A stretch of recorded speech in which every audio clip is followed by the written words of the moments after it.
Good evening, friends, and welcome back to a quiet corner of the past, where even the most jarring of histories can be whispered into a soothing lullaby.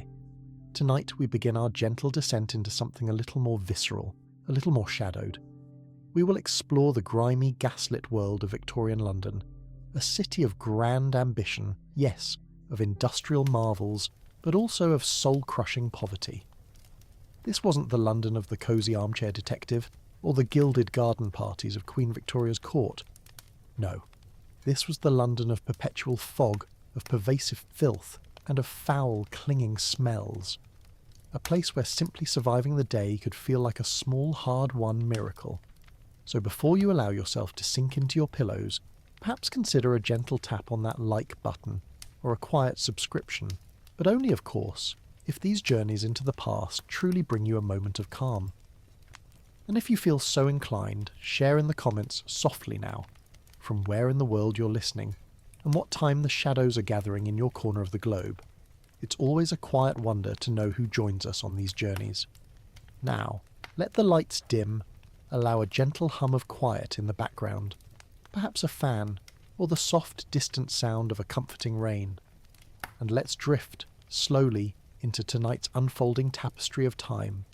Imagine, if you will, opening your eyes. The very first thing you might perceive is your brother's foot, mere inches from your face, grimy, perhaps twitching slightly from some phantom dream. Welcome to your one and only room.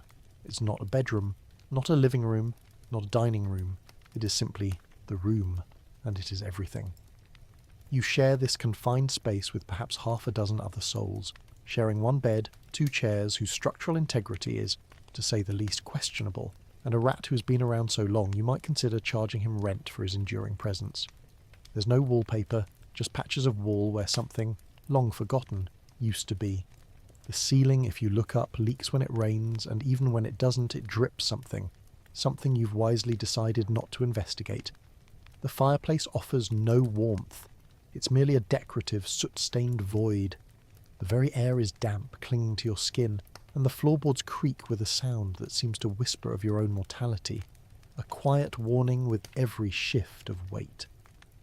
You are wrapped in a thin wool blanket, stiff and heavy, perhaps last washed before the Crimean War, and the pillow beneath your head is made of straw, likely mixed with someone's long-forgotten sock, providing a faint, earthy smell.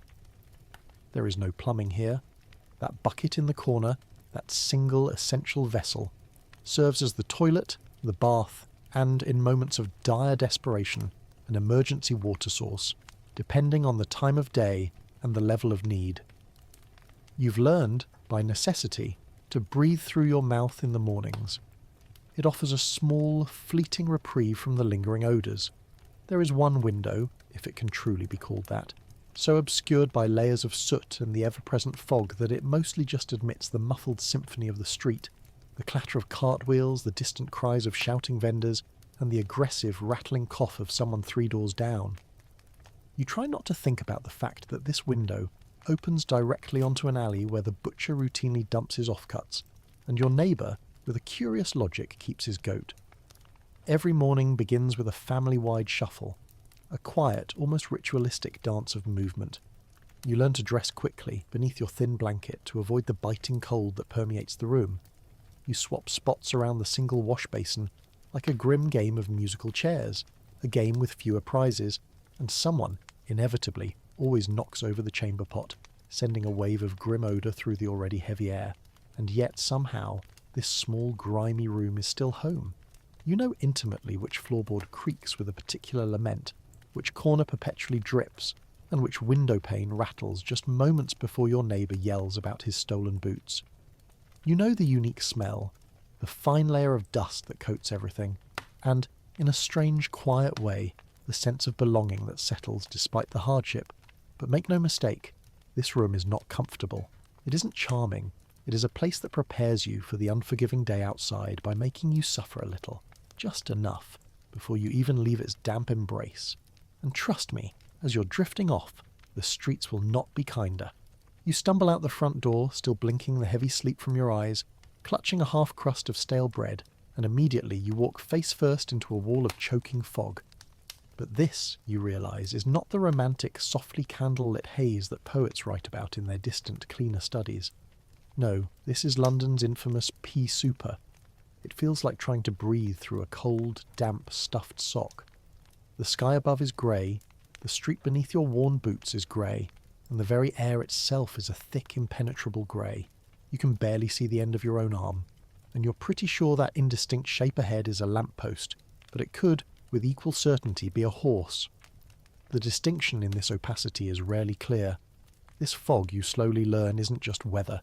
It is, in its own silent way, murderous. Formed by the grim, happy marriage of industrial coal smoke and the natural damp mist from the Thames, it clings to everything. It seeps into your lungs, coats your throat with a dry, bitter film, and imprints your clothes with that signature London look. Soot-streaked and mildly, unsettlingly flammable. You cough. Everyone coughs. It becomes part of the city's ceaseless soundtrack, as common as the distant church bells and the clattering hooves on the cobbled streets.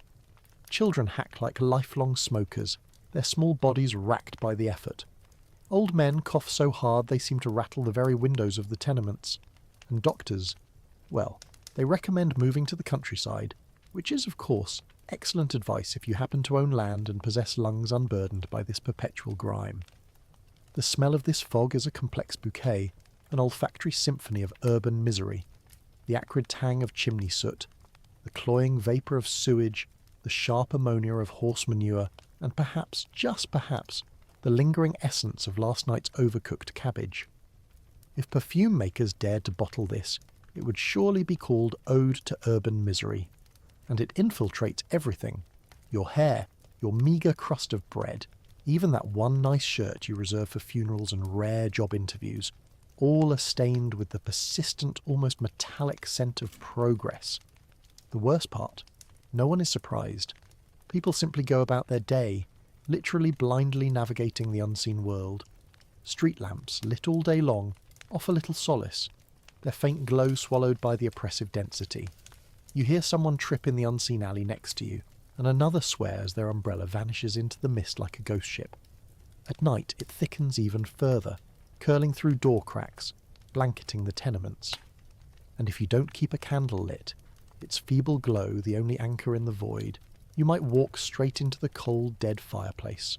Or, perhaps worse, into your neighbour's unexpected lap. So, yes, the air in Victorian London doesn't just choke you. It brands you, smokes you, and silently dares you to keep breathing. And you haven't even reached the street market yet as you're gently drifting off. You've made it out of bed, out of your smoke-soaked hovel, and down into the day's grey beginnings. Now your stomach emits a low, persistent groan. Time for breakfast.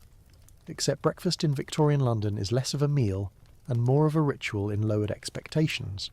If you're part of the working class, and you almost certainly are, breakfast isn't the imagined luxury of eggs or toast or a hearty pile of bacon. It's a crust of bread so hard it could double as a roof tile. Perhaps a small bowl of watery porridge if the oats weren't eaten by the rats in the cupboard. And tea, always tea, not because it's comforting or particularly flavourful, but because it's been boiled. And anything that's been boiled, one hopes, probably won't kill you. Milk, if you can afford it, is a rare luxury, and even then, it's a gamble. It might be watered down, or, unsettlingly, preserved with formaldehyde by enterprising vendors who consider child-safe a very loose guideline. Sugar is an expensive, almost mythical substance. Butter, a legend. Jam? Only if your aunt died and, in a moment of unexpected generosity, left you some in her will. If you're lucky enough to work near a factory or live adjacent to a bakery, you might catch the faint, intoxicating sniff of warm bread on the air. But don't get excited. That's not your bread. That's someone else's breakfast, likely belonging to a man with a proper hat and a last name proudly displayed on his door.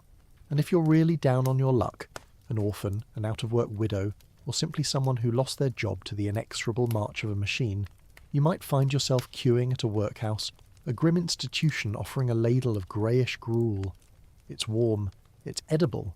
That, unfortunately, is about the kindest thing one can say about it. Street vendors might call out, offering fried potatoes glistening with dubious oil or old meat pies, their contents unidentifiable. But beware. The meat is often a mystery, the oil ancient. and the odds of profound intestinal regret are remarkably high. Still, the smell, when hunger gnaws, is oddly inviting. When you're truly starving, every aroma seems to hint at hope. You eat quickly, standing wrapped in your coat like a cloak of denial against the world. There's no dining room here, no soft morning music, just cold fog, the clanging of unseen wheels, and the distant, constant sound of someone already yelling about stolen coal.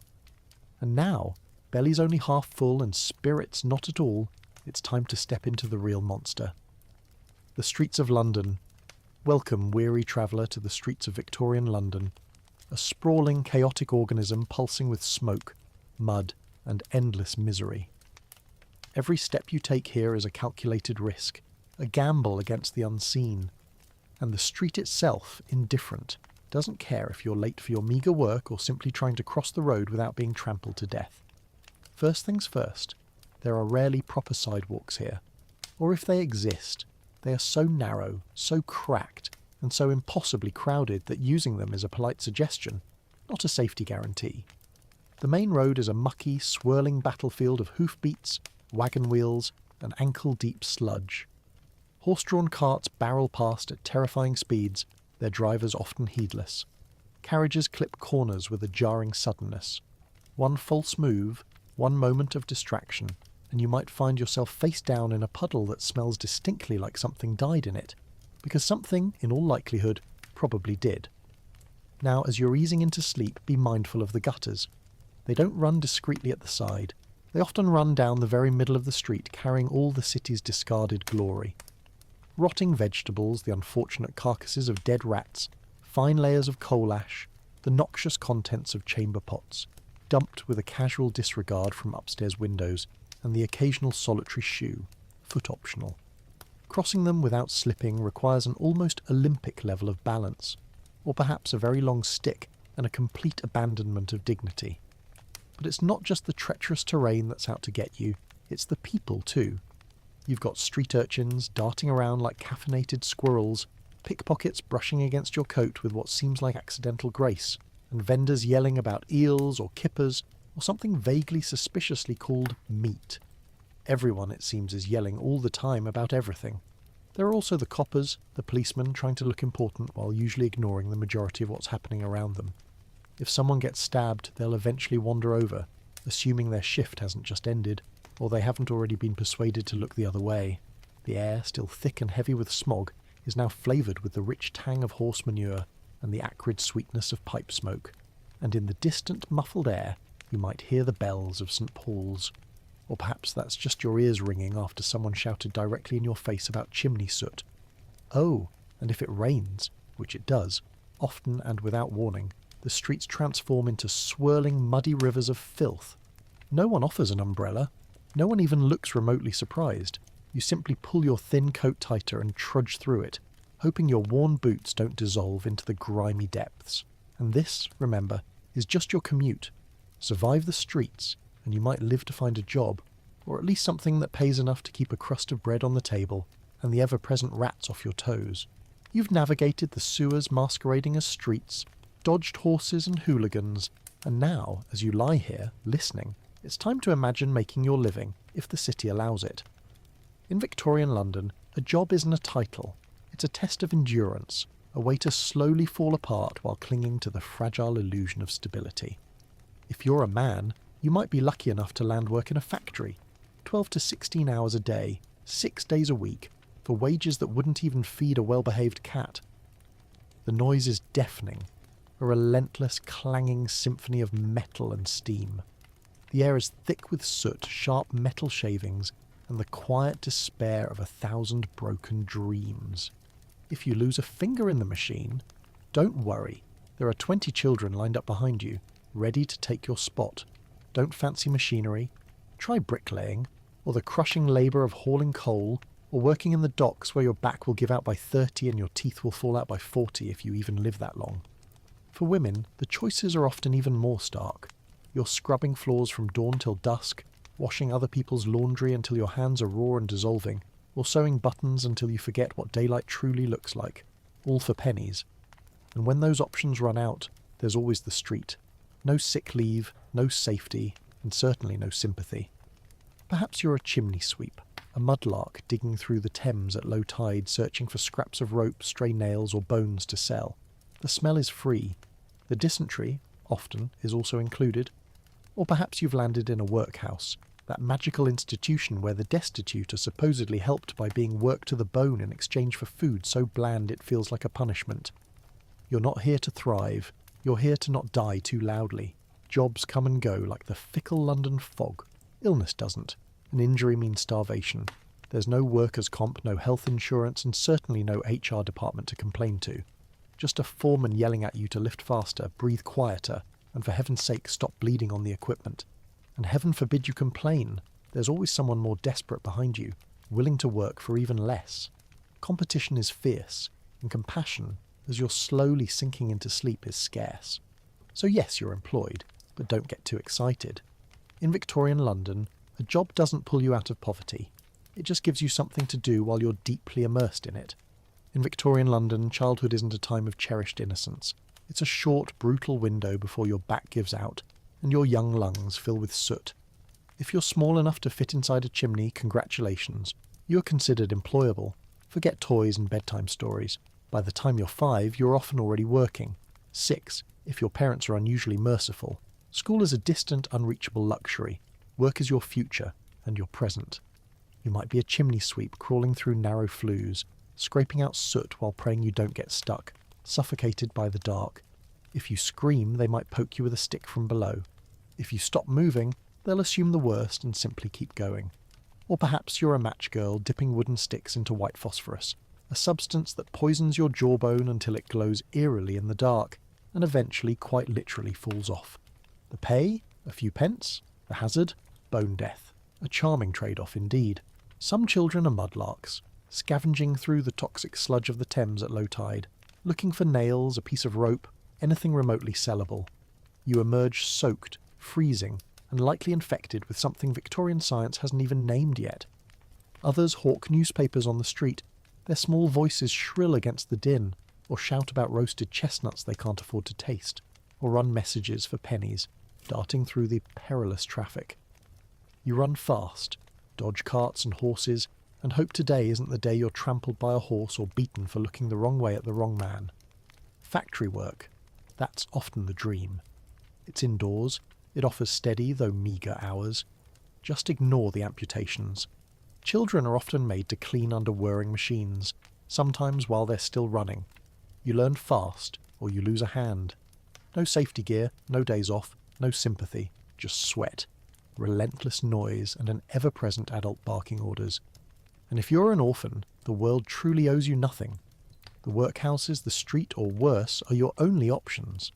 Some are sold into service, others simply vanish, absorbed into the ever-present fog, a nameless footnote in someone else's story. In the eyes of Victorian industry, children are cheap, obedient, and profoundly disposable. Childhood isn't stolen, it's simply never offered, and yet somehow they survive. They play with scraps, they sing songs in hidden alleys, and they find ways to laugh, between shifts, between coughs, because they have to. Because in London, even children are expected to carry the immense weight of empire on their tiny, soot-covered shoulders. If you thought surviving Victorian London was hard as a man, imagine doing it as a woman. You work all the time, relentless and unseen. And no, you don't get applause or medals. You get calluses, bone-deep exhaustion, and a society that expects you to smile sweetly while your spine slowly collapses. If you're unmarried, you might be a domestic servant. That means scrubbing floors from dawn till dusk, hauling heavy buckets of coal, blacking the hearth until your arms ache, ironing until your fingers are stiff, and never ever sitting down unless someone explicitly tells you to. You eat last. You sleep in the attic, cold and alone, and if the master gets handsy, well, you should apparently feel grateful for the attention. Married? That's not necessarily better. It's often double duty. You clean your own home, likely a single, filthy room, raise your children, usually several, cook with barely anything, sew everything, and manage the entire household budget with 3 shillings and a fervent prayer. And then, perhaps, you take in laundry from richer households, boiling, scrubbing, wringing, repeating, just to buy another loaf of bread. Some women become seamstresses, Stitching shirts in poorly lit corners for 14 hours a day. It pays pennies. It irrevocably ruins your eyesight, and if your fingers bleed onto the precious fabric, you lose the job instantly. And then there are the match factories, where white phosphorus literally eats through your jawbone. You start with a persistent toothache and end with a rotting face. Management, of course, says it's your own fault for chewing gum. When none of that pays enough, or when you're widowed, orphaned, or simply unlucky, the street becomes the only terrible option. Sex work is legal, unofficially ignored by authorities, and yet socially condemned. You might make enough for food and rent, or you might get arrested, attacked, or, far worse, simply vanish into the fog. Protection is a distant dream, unless you count your thin wool gloves and a desperate streak of luck. Women in Victorian London are expected to be quiet, clean, obedient, and always ceaselessly busy. You are, in society's eyes, the moral centre of the home, even if that home has no floorboards, no heat, and no discernible future. There are no rights, no maternity leave, no social safety net, just other women, sometimes kind, sometimes cruel, all trying to survive the same nightmare. But somehow they do, with grim determination, with whispered jokes in the dark and with backs forever bent by centuries of unpaid labour. And still, they find time to comfort their coughing children and sweep their doorstep, because someone, after all, has to. You might have dodged the careening horses, survived the suffocating soot, and even against all odds landed a job. But in Victorian London, as you're drifting deeper, you cannot truly dodge disease. It is everywhere. It lurks in the very water you drink, it clings to the damp walls of your tenement, it rides on the wind, and it is, quite possibly, nestled in the meat pie you ate for lunch. Illness doesn't knock gently. It sits beside you on the tram, it sleeps beside you in your cramped tenement, and it sneaks into your lungs while you wait in line for your meagre bread. Let's begin with the pervasive basics. Tuberculosis, or consumption as they called it, because it slowly, inexorably, consumes your lungs, your body, and your very will to live. The cough is deep, constant, and often, horrifyingly, comes with blood. Everyone knows someone who has it. Most people simply keep working, their bodies racked by the cough, until they drop. Then there's cholera, which arrives through your drinking water like a particularly cruel and unwelcome surprise. One minute you feel fine, perhaps even hopeful. The next, you're violently vomiting, profoundly dehydrated, and desperately, terribly, trying not to soil yourself in public. It spreads with terrifying speed. Whole streets can go silent within days. The local pump is chained up perhaps too late. By then, the irreversible damage is often already done. Typhoid, scarlet fever, diphtheria. These are regular, unwelcome visitors. Each has its own distinct, brutal personality, but they all share one thing in common. They hit the poor the hardest, with a crushing force. If you can't afford a doctor, and almost certainly you can't, you're left with unreliable herbal remedies, makeshift poultices, or the dubious magical healing properties of sheer hope. Of course, there's always laudanum, a beloved readily available mixture of alcohol and opium sold over the counter with a comforting nonchalance. Got a fever? Take laudanum, cramps, laudanum, grieving the sudden, inexplicable death of your 8th child. Double dose. You'll still die, perhaps, but you'll die very, very relaxed. And what about the doctors themselves? Well, they often mean well sometimes, but medicine is still largely a process of educated guessing, spoken in Latin. Leeches are still very much in fashion. Surgeries performed without gloves, a bloody grim affair. Antiseptics are still just a hopeful twinkle in Lister's eye. Your odds with a street barber, who also performs minor surgeries, aren't much worse. Disease doesn't discriminate based on social class, but your living conditions help it choose you, faster. No sanitation, no ventilation, perhaps 10 people crowded into a single damp room. It's a perfect, thriving breeding ground for microbes, for misery, and for pervasive mould. In Victorian London, if something doesn't kill you quickly, with a brutal efficiency, it will, without a doubt, kill you slowly. And if you're somehow still upright, still listening, it's time to refill your water. You're sweating, perhaps, through your soot-stained shirt, your lips are dry, and your throat feels like it's been sandpapered by perpetual coal dust. Time for a drink? Sure. But in Victorian London, water isn't your friend. It's a loaded pistol, perhaps with a porcelain handle, pointed directly at your life. Let's start with the Thames, the very lifeblood of the city.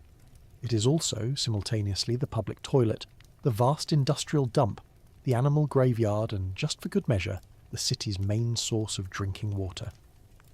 Imagine a murky, swirling stew of rotting vegetables, noxious chemical runoff, the unfortunate remains of dead dogs, human waste and expired fish, all flowing right past the grand halls of Westminster. Now, pour yourself a cup and say, with a brave face, "Cheers." Don't worry, the water company insists it's filtered. That means in practice it's passed through a mesh of gravel, wishful thinking and possibly someone's old discarded boot. If you live in a working-class neighbourhood, your tap might come from a public pump down the street which you share in a communal bond with 200 neighbours and 3 nearby unregulated factories. And the worst part as you're drifting off is that you might not even know it's deadly until it's already too late. Cholera loves bad water, so does typhoid. They swim freely through the pipes like microscopic unseen sharks. Whole families are taken out within days. A shared bucket, a casually misused chamber pot, a splash from the wrong pump, and you could become headline material if you're lucky enough to be remembered. Bathing? Now, that's an adorable concept. Most people don't have bathtubs. If you're middle class, you might share one with the family once a week. If you're poor, it's a tin tub in the kitchen, once a month, if that. And that same precious water might double as laundry rinse, dishwater, or a place to soak your aching feet after a long day. Hygiene here is a creative endeavour. The government does eventually begin installing sewers, grudgingly, thanks to the Great Stink of 1858, when the stench from the Thames was so horrific that Parliament actually fled the building. It took sheer, overwhelming stench to finally force change. Until then, you boil your water when you can, or you drink beer, the safe Victorian beverage, for children and adults alike. Weak, warm, and slightly fizzy with salvation. So yes, in Victorian London, you can die from a simple glass of water. The trick isn't just avoiding thirst. It's avoiding where that thirst, in its desperation, takes you. You've tried honest work. It's long, it's filthy, and it barely pays enough to buy yesterday's bread. The water might kill you. The factory definitely will. And the rent collector doesn't take IOUs. So, what's left? Crime. And in Victorian London, it's not just an act, it's a career path. Start small. Perhaps you become a pickpocket or a dipper, as the slang goes. You blend into the thick, swirling crowds near the markets, bump someone gently, with a practised grace, and then vanish with a pocket watch or a coin purse before they even feel the draft. Charles Dickens made Oliver Twist famous, but the real-life versions didn't get musical numbers. They got sent to Newgate Prison or, far worse, shipped off to Australia. If you're a woman, you might become a fence, buying and reselling stolen goods in back alleys, hidden under layers of shawls and cunning misdirection. Or perhaps you run a twilight house, a discreet den where pickpockets drop their loot before the bobbies come sniffing. Feeling bolder, become a Costa swindler, selling bruised fruit or outrageously watered-down milk from a rickety cart, disappearing into the fog before complaints can catch up. Or try your hand at forgery, the quick-fingered art of card tricks, or the always popular 3-card Monte. A fast-talking scam with an even faster getaway. And if you've really got guts, there's always burglary. Break into a warehouse, a merchant's shop, or, if you're truly desperate, even a church. You might find something valuable. You might also find a constable with a billy club and no bedtime. The police force exists, but they're underpaid, undermanned, and often by design 2 steps behind. Plus, you can bribe the right officer if you know the system. And let's face it, you probably do. Crime syndicates in London were shockingly organised. Some had established territories, secret code words, and even full recruitment pipelines for eager young hands. Then there are the resurrection men, the body snatchers who dig up fresh graves to sell corpses to eager medical schools. It's gruesome, it's illegal, and it pays far, far better than sewing buttons. Of course, the consequences are very real. Get caught, and you could be flogged, branded, jailed, or perhaps worse, transported to a penal colony across the seas. But if the alternative is slowly starving on a cold, damp street, well, risk, in such a world, has a certain, undeniable appeal. Because in Victorian London, morality often comes second to the gnawing, insistent hunger in your gut. Crime isn't the opposite of work, it is work. And for many, as you're drifting off, it's the only job that ever hires. Let's say, now, that you've caught something, a persistent cough, a raging fever, or perhaps your leg has been badly run over by a delivery cart. Time to see a doctor. Good luck. Because in Victorian London, medicine is less a healing science and more a creative improvisation with sharp, often unsterilised metal. Doctors are out there, certainly some even wear coats. But unless you're wealthy, your first stop isn't a physician. It's a chemist, a purveyor of potions, where the cure for almost every ailment is a small brown bottle of laudanum, opium in liquid form, ideal for anything from a persistent sore throat to deep existential dread. It won't cure you, but you'll certainly stop caring about the pain. Can't afford a chemist. Perhaps there's a barber surgeon down the road. Yes, a man who cuts hair and, with equal enthusiasm, amputates legs. If your wound is infected, he'll saw it off. No anaesthesia, no antiseptic, just a grimy stick to bite down on and a bucket to scream into. And don't even think about hospitals. They're overcrowded, poorly ventilated, and smell, perpetually, like old bandages and lost hope. The instruments are not sterilised. Surgeons wipe their hands on blood-stained aprons between patients. Germ theory exists, but many still believe disease is caused by bad air and personal moral failure. If you somehow survive the brutal treatment, infection may well finish the job. A simple splinter can become a death sentence. A toothache, 2 days from sepsis. And childbirth, well, women often go in with pain and come out with a baby or a gravestone. Sometimes, tragically, both. Medical textbooks are filled with an alarming mix of confidence and wrong guesses. You might be prescribed bleeding, mustard plasters, or a mild electrocution to stimulate the humours. They balance the body by draining it, mostly of blood, money and hope. There are thankfully a few progressive doctors with radical new ideas, cleanliness, rigorous hand washing, perhaps even antiseptics. But they're usually mocked by their peers. After all, how dare anyone imply that a gentleman doctor's hands might carry germs? So what do most people do when sick? They wait. They sip weak herbal tea. They light a single flickering candle and lie very, very still. Because every treatment here carries a risk, and recovery often feels more accidental than intentional. You don't go to the doctor to get better. You go because you've run out of all other options. And sometimes, just sometimes, you come back out alive. The sun sets. As you're drifting off, the gas lamps flicker to life, their faint halos swallowed by the deepening fog, which thickens now like a damp shroud.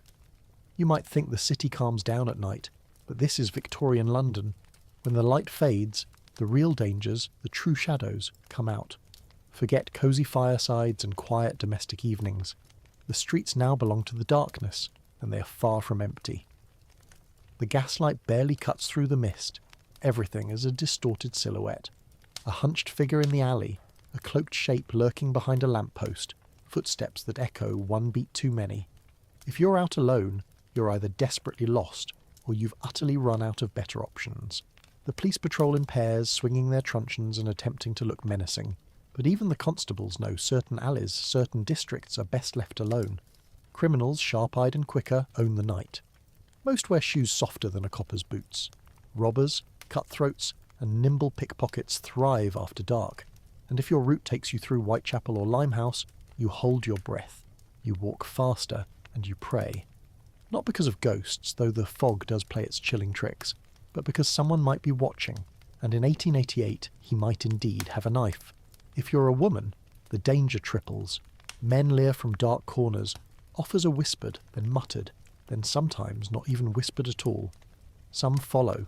Others don't bother with the pretense. The oppressive darkness hides everything. Faces, screams, and sometimes, silently, bodies.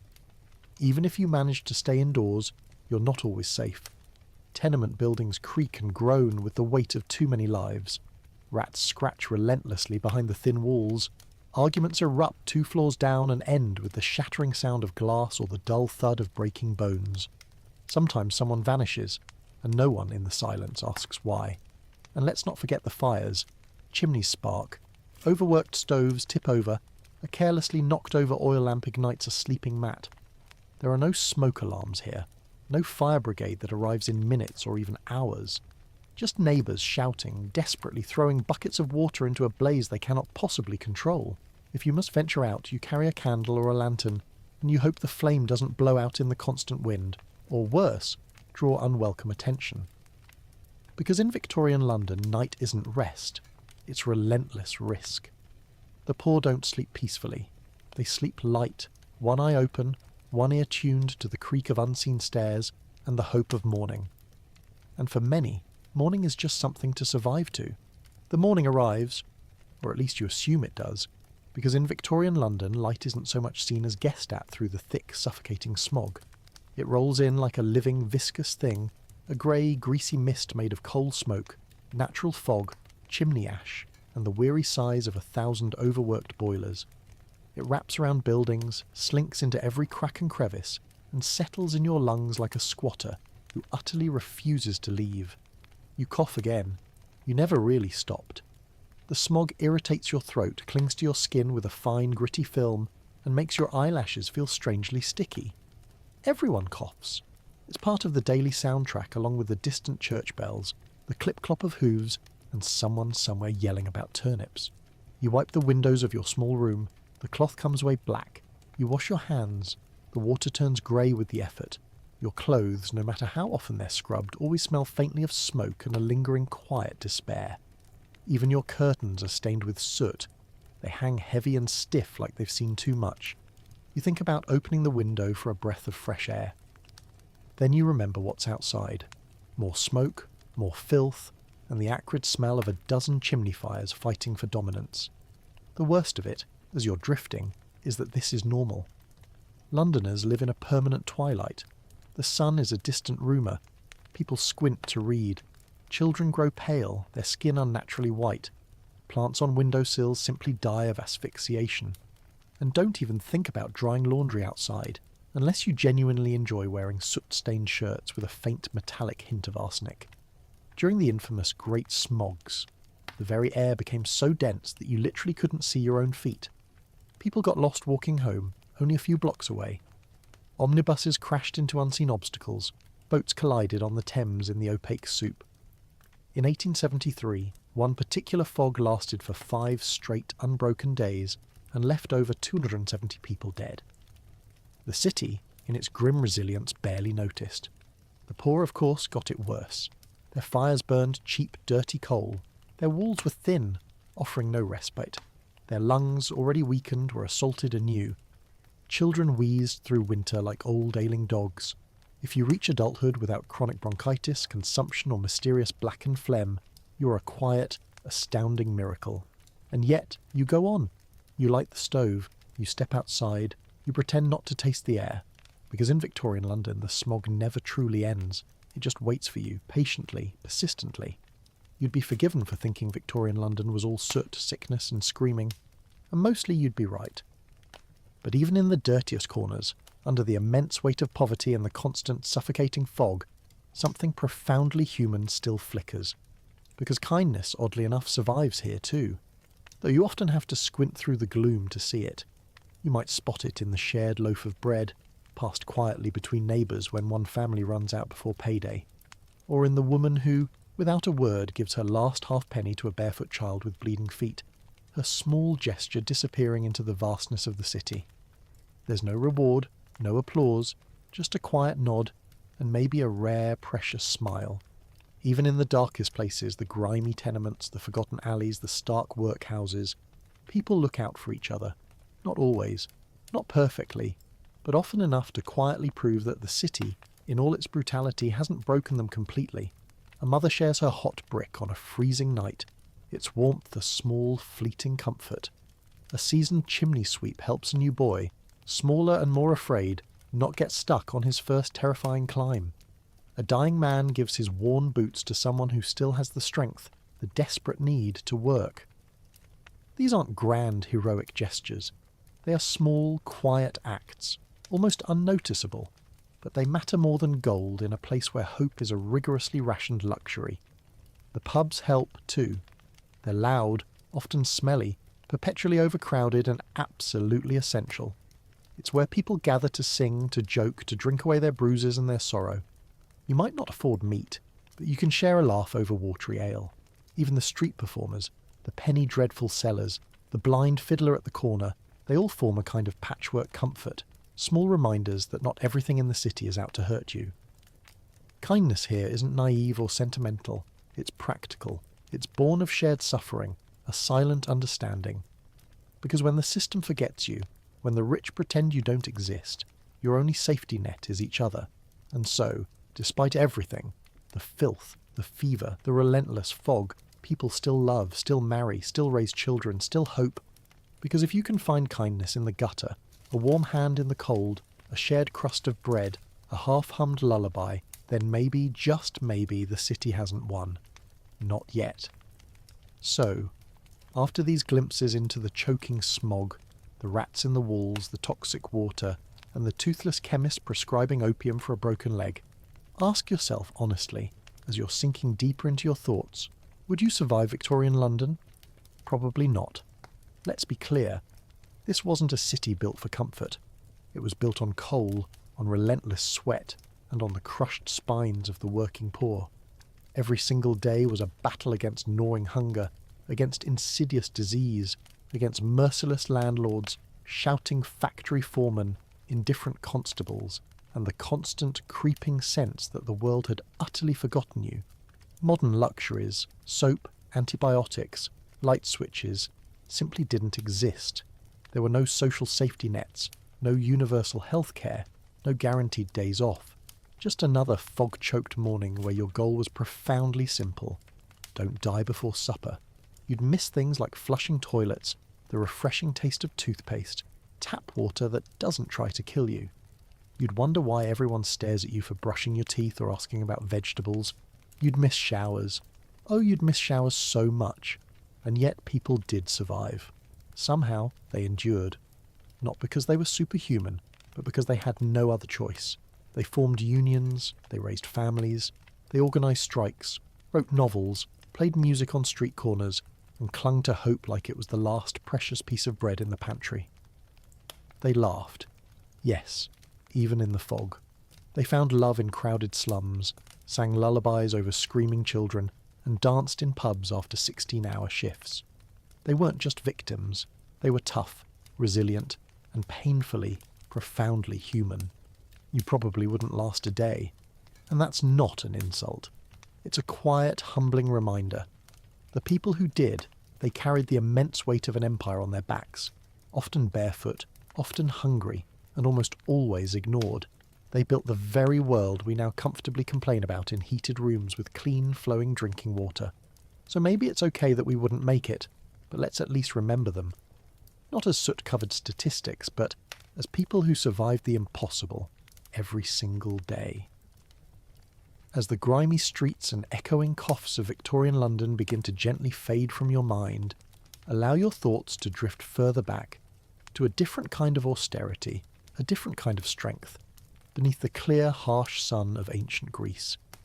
We journey now to Sparta, a city born into a world that didn't just break the rules, it redefined them completely.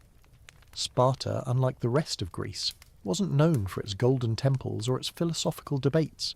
It was known singularly for its warriors, and Gorgo, she was born right at the top of that brutal, disciplined food chain. The daughter of King Cleomenes III, one of the two ruling kings of Sparta, her life was, from her very first breath, already political. She wasn't some mere ornament, destined to be married off solely for alliances. In Sparta, women held a unique, almost shocking position for the ancient world. They could own land, they could speak in public, and they were educated, a fact that profoundly shocked other Greeks. And Gorgo wasn't just any Spartan woman. As the king's only child, she was expected to observe, to learn, and one day to wield influence in a world utterly dominated by hoplite shields and sharp spears. As a young girl, she likely witnessed royal councils, where matters of war and diplomacy were debated with a blunt, stark urgency, and she paid careful, silent attention. Her father, Cleomenes, wasn't the most stable ruler. In fact, some whispered that he was completely mad by the end. But he left Gorgo with an early, indelible understanding of just how dangerous politics could be, and how sharp the knife edge of power truly was. There's a famous story, one that echoes gently through history. When she was only about 8 or 9 years old, a foreign ambassador, a Persian, tried to bribe her father to support the burgeoning Persian Empire. While the adults whispered, immersed in their intricate negotiations, young Gorgo stepped forward, her small voice clear and bold, and warned her father with quiet authority. "Father, you'd better leave or this stranger will corrupt you." That wasn't just precocious, it was fearless. Her father, sensing the truth in her simple words, listened, and the man was thrown out of Sparta. His mission failed. The lesson, for all to see, was clear. Gorgo had teeth, and people learned early not to underestimate them. So before she was even of marriageable age, Gorgo was already showing unmistakable signs of political brilliance and a keen, steel-edged judgment. She wasn't just royalty by blood, she was royalty by behaviour. And in a society that prized discipline, clarity and brutal honesty above all else, Gorgo, even as a child, thrived. Her destiny was already in motion, not as a passive queen in a gilded palace, but as a Spartan lioness, ready to guard her people, and if needed to speak louder, with more authority than the kings themselves. Gorgo's marriage to King Leonidas, as you're drifting, was not a tale of courtly romance or opulent grand weddings. This was Sparta, where practicality reigned supreme and weakness was utterly despised. Leonidas wasn't just any Spartan man. He was a warrior through and through, known more for his silent, stoic presence and his many scars than for any charm or poetry. But Gorgo was not looking for poetry. She was looking for power, for a partner in shaping the Spartan future. By marrying Leonidas, she became queen. But unlike queens elsewhere in Greece, Gorgo didn't fade into the background. There were no secluded women's quarters for her, no endless weaving by candlelight. Spartan queens were expected to speak, to advise, to stand beside their kings as intellectual and strategic equals. And Leonidas knew exactly who he had married. Gorgo was clever, fiercely loyal to Sparta, and utterly unafraid to speak her mind, even to him. Their partnership, though rarely documented in detail, was built on mutual unshakable respect. In the famously terse style of their people, they likely spoke few words to each other, but every word counted, each one weighted with meaning. Gorgo, raised in the harsh fire of politics since childhood, likely advised Leonidas on diplomatic tensions, on the looming Persian threats, and on the intricate internal Spartan rivalries. While other Greek women were hidden from public life, Gorgo helped quietly shape Spartan policy, from within the palace walls and subtly beyond. One of her most legendary moments came during the intense build-up to the Persian invasion. As tensions with Xerxes, the Persian king, grew to a fever pitch, Leonidas prepared to march north with his small elite army of 300 Spartans. Before he left, Gorgo, now a seasoned, formidable political mind, wasn't overcome with tears or desperate begging. Instead, she offered him just 6 chilling, unforgettable words: "Come back with your shield or on it." That wasn't just a farewell. That was an order. It was the ultimate Spartan command, a stark reminder to her husband that death in honour was infinitely preferable to life in shame. If he couldn't win, he was to die standing, upholding the Spartan ideal. And Leonidas did. At Thermopylae, he and his 300 fell to the last man, buying precious, vital time for Greece to rally its defences. His death would echo through history, a legend born in sacrifice. But Gorgo's words, echoing gently as you drift into sleep, would echo even louder. She didn't just send her husband off to die, she helped forge the myth of Thermopylae itself. While Leonidas died a hero, Gorgo lived to protect his legacy, and, perhaps, to quietly shape the empire his sacrifice had tried so valiantly to save. After Leonidas' death at Thermopylae, many queens would have slipped quietly into mourning, perhaps disappearing from the public eye forever. Not Gorgo. In fact, her influence only grew stronger. She had become more than just a widow. She was now the living symbol of Spartan resilience, a potent, unwavering presence. And while statues were built for the fallen, Gorgo became a living reminder of why they had fought, and why they would continue to fight. With Leonidas gone, Sparta was suddenly vulnerable, not just militarily but politically, in the delicate balance of Greek power. The war with Persia still raged fiercely, alliances were fragile, and internal tensions ran high across the Greek world. In this chaos, Gorgo acted as both guardian and strategist. Though we don't have detailed records of her day-to-day political manoeuvres, Several ancient sources, including the venerable Herodotus, make it clear. When matters of diplomacy or internal threat arose, Gorgo was consulted. She wasn't just included out of courtesy, she was trusted, her judgment valued. One story, particularly poignant, tells of a hidden message sent to the Spartans on a wooden tablet. The original text had been scraped away and replaced with wax, ingeniously designed to disguise its contents, a dire warning about Persia's coming invasion. The men of the Spartan court, learned and experienced as they were baffled. But Gorgo, calmly assessing the strange, seemingly blank tablet, instructed them to scrape off the wax. Beneath it, the original urgent message was revealed, carrying the dire news. Gorgo had solved a diplomatic riddle that could have cost Sparta everything, and her quiet insight likely saved thousands of lives. But Gorgo's genius wasn't just in solving clever puzzles. She understood the fragile, intricate web of alliances that held the Greek city-states together, and the corrosive threat that Persian gold posed to it. While Athens and other cities were notoriously vulnerable to bribes, Gorgo's sharp warning from her own childhood still applied, echoing in her actions. Beware of gifts that reek of corruption. She encouraged a stance of uncompromising honour, even when it was politically risky, even when it defied the easier path. And the Spartans listened, because when Gorgo spoke, it wasn't with the softness expected of women in most of the ancient world. It was with the precision of a seasoned soldier and the unflinching clarity of a brilliant strategist. She knew intimately what was at stake. Not just Sparta's land, but its very soul. Even in grief, Gorgo remained unshaken. The shield Leonidas carried into battle may have been lost, but Gorgo became something greater. The quiet, formidable mind that would carry Sparta through its darkest, most perilous days. To truly understand Gorgo's significance, as you gently drift off, you have to understand what it meant to be a woman in Sparta, and how Gorgo took that already rare privilege and amplified it into something nearly legendary. Spartan women were truly unlike any other in the ancient world. While Athenian women were confined to the home, barred from politics, and barely educated, Spartan women were rigorously trained to be physically strong, mentally sharp, and socially assertive. This wasn't just cultural flair, it was a core survival strategy for the Spartan state. Spartans believed deeply that strong women produce strong sons, future warriors.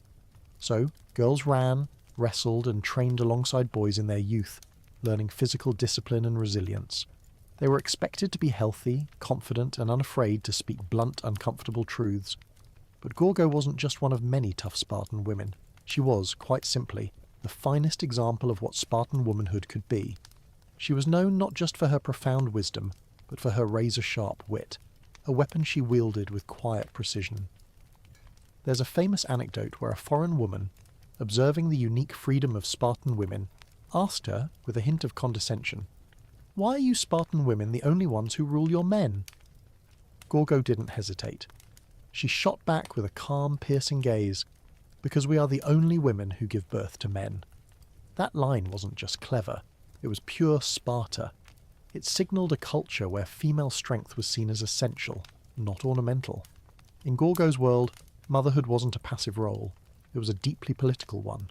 To raise a Spartan son was to train a future warrior, a defender of the state.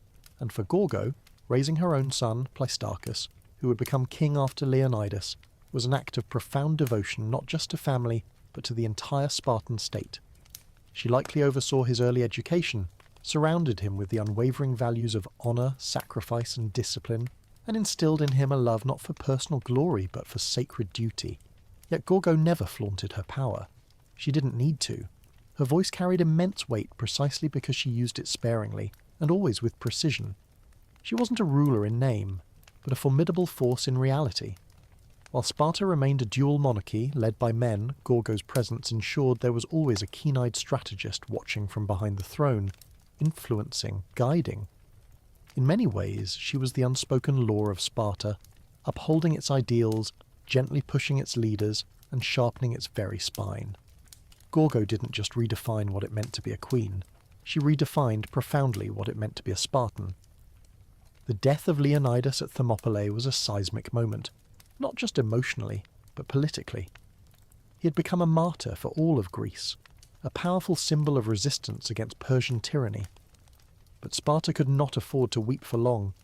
War was still raging, fiercely and without mercy, and the decisions made in the months that followed would determine the very fate of the entire Greek world. And while Gorgo held no official rank, her influence didn't vanish with her husband's body.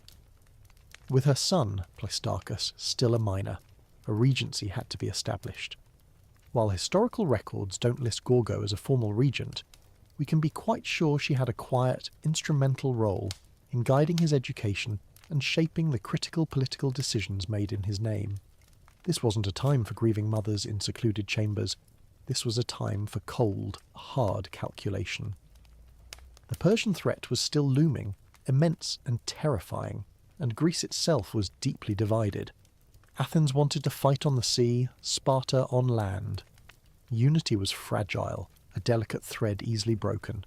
It was likely during this critical, tense period that Gorgo became something of an unofficial, trusted advisor to the Spartan Gerousia, the Council of Elders. She understood both Persian cunning and the fierce pride of the various Greek states, and more importantly, she understood how to balance Spartan honour with practical survival, a treacherous tightrope walk. Sparta could not afford to be reckless, nor could it afford to look weak. Gorgo had seen what unchecked ambition did to her own father, Cleomenes, and she had learned deeply how to walk the tightrope of power. She would have been present, a silent, watchful figure, as Sparta debated its next steps, whether to march north again, whether to commit troops to the pivotal naval battle of Salamis, or whether to defend the Peloponnese and simply let the rest of Greece fend for itself.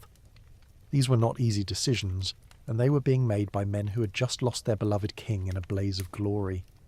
Gorgo's presence, rational, emotionally controlled and deeply patriotic, may have been the quiet anchor Sparta so desperately needed. There is no record of her giving direct orders, but there didn't need to be. Spartan queens led through quiet example, not decree. Her mere survival, her unshaken presence amidst the chaos, was itself a profound kind of leadership. In a city obsessed with honour, Gorgo had already proven that she could carry the shield, even in absence, and now, without Leonidas, she carried the potent memory of his sacrifice into every political decision that followed. As the war against Persia raged, and the years slowly passed, Gorgo's role subtly shifted. From queen consort to queen mother, from political influencer to guardian of a profound legacy. Yet she was never a relic of a past era. Gorgo remained a living embodiment of Spartan ideals, a presence so formidable that even without a crown or a battlefield she still commanded quiet, unwavering attention. Her son, Pleistarchus, eventually took the throne, but he was not the kind of king his legendary father had been. Quiet, less known and largely absent from military glory, Pleistarchus ruled in the long, formidable shadow cast by Leonidas. And behind him, still watching, still guiding, was Gorgo, the woman who had raised him, shaped him, and ensured he understood what it truly meant to carry the blood of a hero. But what made Gorgo exceptional wasn't just her connection to two kings. It was her mind, her formidable reputation, and the rare fact that she appears by name in multiple ancient sources, something extremely uncommon for women in classical history. Herodotus, the so-called father of history, mentions her more than once, praising her sharp intelligence and recounting her uncanny ability to solve riddles and quietly navigate complex political threats. In a world where women were often nameless shadows, Gorgo stood out not as a myth, or a lover, or a tragic figure, but as a mind to be reckoned with. She was, in many ways, the embodiment of what Sparta wanted to believe about itself, a society where even women were strong, wise, and ready to defend their homeland at any cost. Gorgo didn't need to fight with a spear. She fought with words, with counsel, with unwavering resolve. Her contributions weren't made on dusty battlefields, but in war councils and private conversations, in raising a king and in keeping a nation emotionally intact during its darkest hours. Even centuries later, her name remains one of the rare few ancient Spartan women preserved by history. Not because she was a queen, but because she was simply impossible to forget. In an age when the achievements of women were easily erased, Gorgo's intellect, sharp tongue, and political bravery left a mark too deep to wash away. She didn't inherit greatness. She carved her own profound version of it. And Sparta, brutal and uncompromising as it was, loved her for it. Sparta prized few things above all else: silence, unyielding strength, and rigorous discipline. But Gorgo managed to make her voice one of its sharpest weapons. She didn't speak often, but when she did, her words were remembered for centuries, echoing through time. She was living proof that in a culture where words were precious, the right ones could echo louder than shields clashing in battle. Gorgo was a master of Spartan wit, a form of verbal warfare all its own. She didn't use metaphors or flowery, elaborate speeches. She used the truth, delivered like a clean, sharp knife to the heart of pretense. One of her most quoted responses came when that foreign woman, as you're imagining, asked her, "Why are Spartan women the only ones who rule their men?" Gorgo's reply was legendary, succinct and devastating. "Because we are the only women who give birth to men." The line wasn't just a jab, it was a manifesto. In 6 words, she summarized the entire Spartan worldview and female empowerment, the way only a Spartan could, with blunt, blistering pride. She used language like a general uses tactics. When she exposed the bribe attempt to her father as a child, she didn't stammer or plead. She issued a clear, decisive warning. When Persian messages came hidden in wax, she offered the solution without hesitation, her mind cutting through the deception. Gorgo didn't just speak. She strategized through words, and Sparta listened. In a male-dominated society built around the sword, Gorgo showed that intellect could be a battlefield too, equally vital and dangerous. Her statements have the rhythm of command and the clarity of someone who understood power, not as mere ornamentation, but as a profound responsibility. She didn't need to scream to be heard. She made every word a dagger, precise and unforgettable. And what made her words so devastating was that they were always anchored in truth. She didn't bluff. She didn't flatter. Gorgo knew exactly what was expected of her. As a queen, as a Spartan, as a woman who had seen kings fall and wars ignite. She met those expectations head-on, not with emotional outbursts, but with calculated, unforgettable replies. Her voice was her weapon. Her intellect was her armour. And while many queens are remembered for their tears or their ethereal beauty, Gorgo was remembered for what she said, and for never saying anything she didn't profoundly mean. In Sparta, that, as you're drifting, was the highest form of respect anyone could earn. Gorgo's later years were spent in a city that never softened. Unlike other Greek polis that evolved into cultural centres, Sparta stubbornly refused to compromise its militaristic identity. It remained rigid, proud, and dangerously insular. And Gorgo, still standing tall amidst its stark stone and bronze, witnessed the long, complex consequences of Leonidas' sacrifice, not only for Sparta, but for Greece itself. The Persians were eventually repelled. Yes, but victory came at a heavy price. Sparta emerged from the Persian Wars with immense prestige, hailed as the protector of Greek freedom. But with honour came fierce rivalry. Athens, fueled by democracy and ambition, grew rapidly in wealth and influence, slowly drifting from ally to adversary. Tensions simmered, and a new, formidable storm was brewing. The Peloponnesian War, a conflict that would define the next generation of Spartans, including Gorgo's own son. If Gorgo saw the writing on the wall, she likely recognised that Sparta's strict ideals, once its greatest strength, were now slowly becoming limitations. While Athens adapted and innovated, Sparta remained largely unmoved. The same military codes that once made Sparta invincible also, paradoxically, made it inflexible. But Gorgo, ever pragmatic, likely accepted this stark reality with the same steely clarity she had shown all her life. She had lived through more than one kind of war, not just the ones with spears and arrows, but wars of diplomacy, of shifting alliances, of internal unrest. By now, Gorgo had likely become a living relic, in the best sense of the word. A direct link to Leonidas, a symbol of what Sparta once was, and a quiet, enduring reminder of what it might become again if it stayed true to its core without losing its mind to arrogance. No record survived describing her final days, but there's no reason to believe she met them with anything less than calm Spartan resolve. She had already done more than most women, and indeed most men of her time. She had ruled without ruling, fought without a sword, and shaped a city that didn't even allow its kings to indulge in softness. If Gorgo mourned, she did so privately. If she hoped for the future, she kept it to herself. Because in Sparta, emotions were not for display. Legacy was. and hers was already secured, not in marble, but in bronze and blood. Gorgo of Sparta didn't need marble statues or epic poems to be remembered.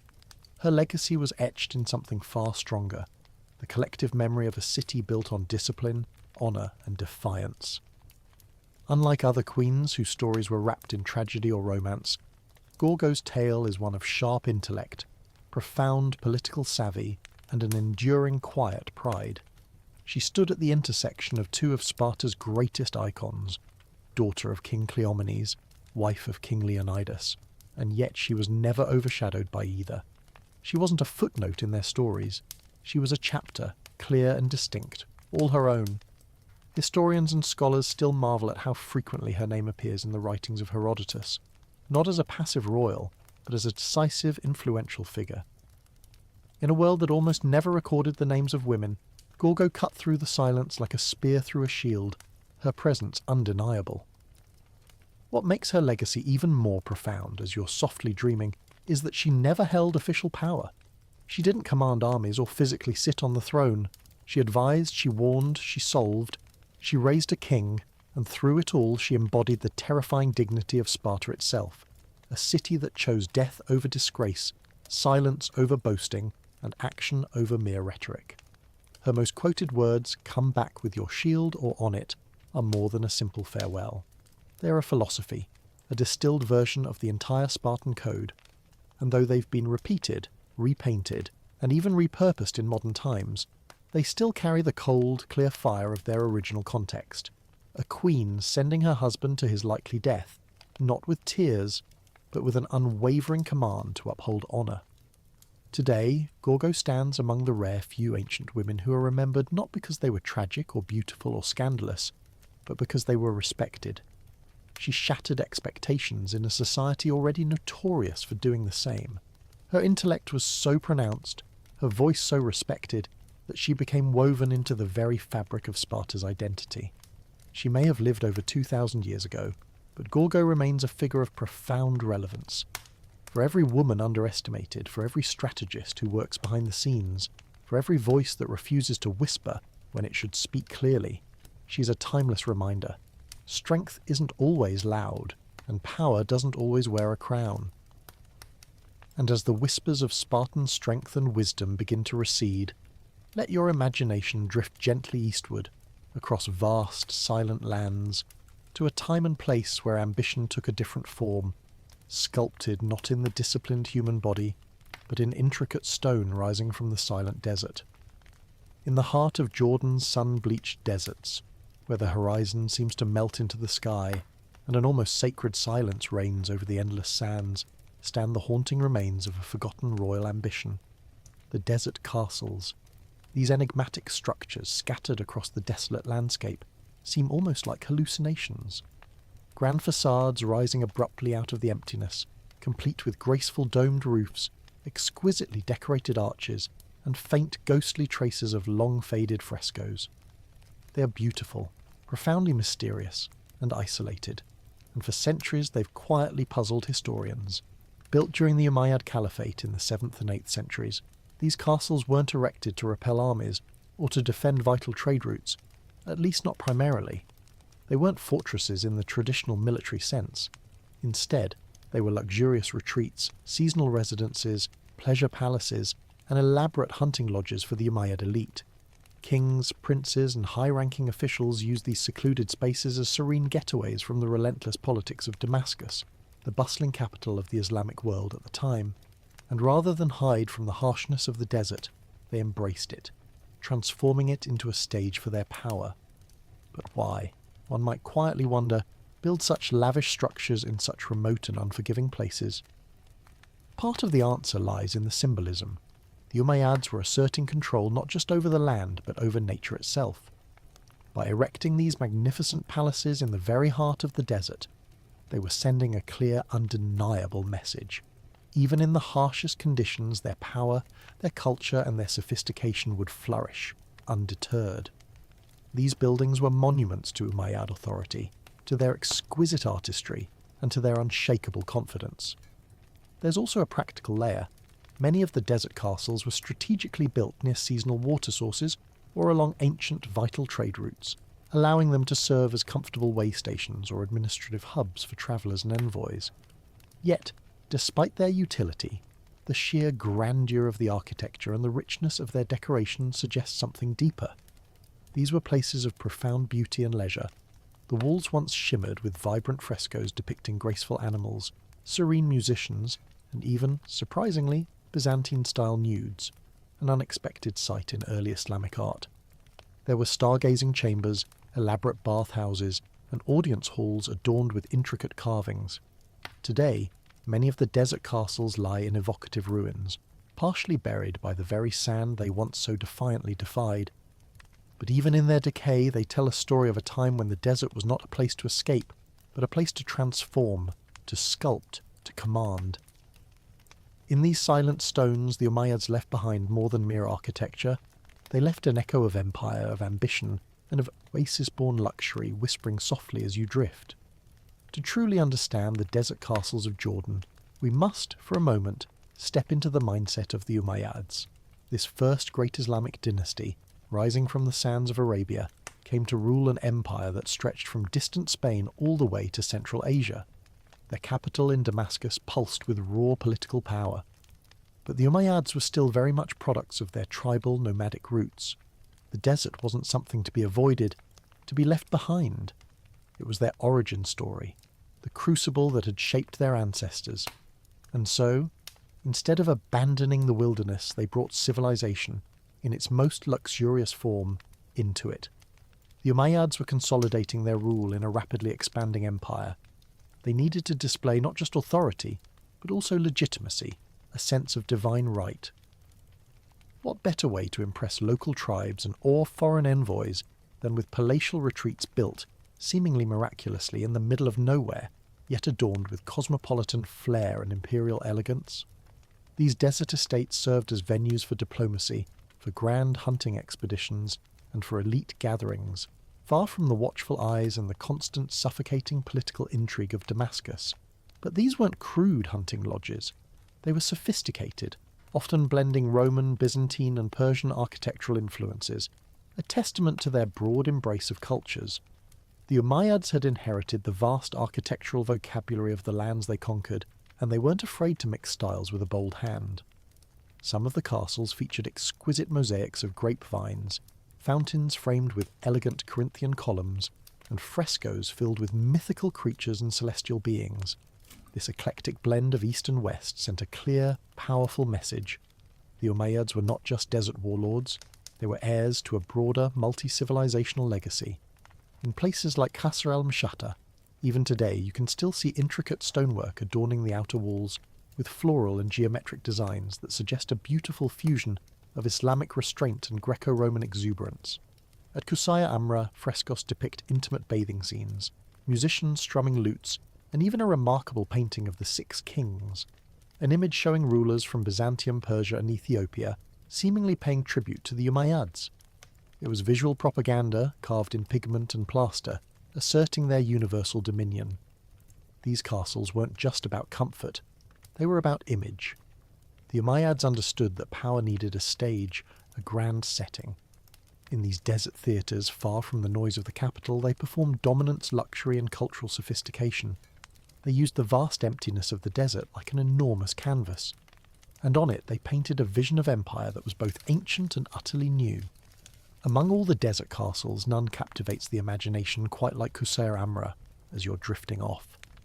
Located deep in the Jordanian desert, it looks modest from the outside, a squat, unassuming structure of dusty stone, half buried in the vast, unchanging stillness of its surroundings. But step inside, and you enter a different world. Walls alive with vibrant images, colours that defiantly defy the harshness outside, and frescoes that whisper secrets from 13 centuries ago. Built in the early 8th century, Qusayr Amra is thought to have been commissioned by Caliph al-Walid I or one of his princes. It served as a pleasure palace and bathhouse, part spa, part political retreat, part audacious cultural statement. The building features a grand, domed audience hall, several intimate bathing rooms, and a vaulted ceiling painted with the constellations, an Umayyad observatory hidden in the heart of the desert. But it's the frescoes that make Qusayr Amra truly extraordinary. Covering nearly every surface, they depict a world far removed from modern assumptions about early Islamic art. There are images of dancing women, of wine drinking, of musicians strumming lutes, of dynamic hunting scenes, and even, strikingly, Greek mythological figures like Hercules. The ceiling of one room meticulously shows the zodiac and personifications of the planets, a cosmic map. Another wall features the famous Six Kings fresco, a powerful piece of visual propaganda showing rulers from distant lands seemingly bowing in deference to the Umayyads, reinforcing the idea that the desert too was part of their dominion. This bold use of figural art, depicting human and animal forms, has sparked debate for decades. Islamic art is often associated with anachronism, the avoidance of such figures. But Qusayr Amra proves the early Islamic world was far more complex, more open to interpretation.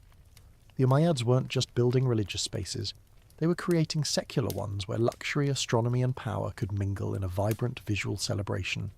And yet, time has taken its inevitable toll.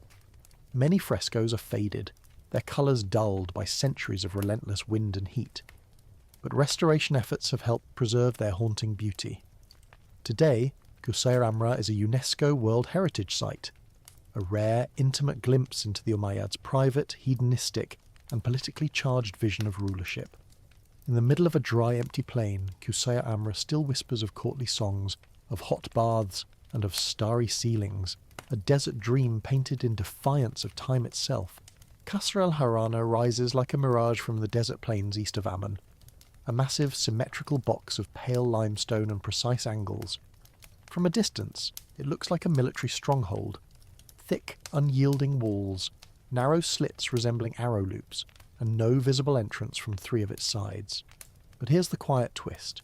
Qasr al-Harana isn't a fortress, at least not in the traditional martial sense.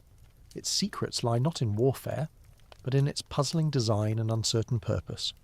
Built around the early 8th century, this desert structure is one of the best preserved Umayyad castles. Yet scholars remain divided, still softly debating what it actually was. Despite its fortress-like appearance, there are no real defences, no battlements, no discernible water source, and no archaeological evidence of a standing garrison. The narrow slits, while resembling defences, may have simply let in light, but they certainly wouldn't have stopped attackers. So why then the armoured disguise? The prevailing theory, as you're drifting to sleep, is that Qasr al-Harana served as a caravanserai, a roadside inn for weary traders, important travellers, and high-ranking diplomats crossing the vast desert. Its 60 or so rooms, arranged over 2 floors around a central courtyard, could easily accommodate guests, their servants, and their animals. It may have also functioned as a strategic meeting point for tribal leaders, a refined space for the Umayyad administration to exert influence over the Bedouin tribes who controlled the crucial routes of the desert.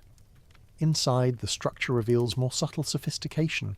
There are vaulted ceilings, decorative niches, and even traces of delicate plasterwork. The second floor features rooms that may have been used for quiet gatherings or sensitive negotiations, private enough to conduct business but grand enough to impress.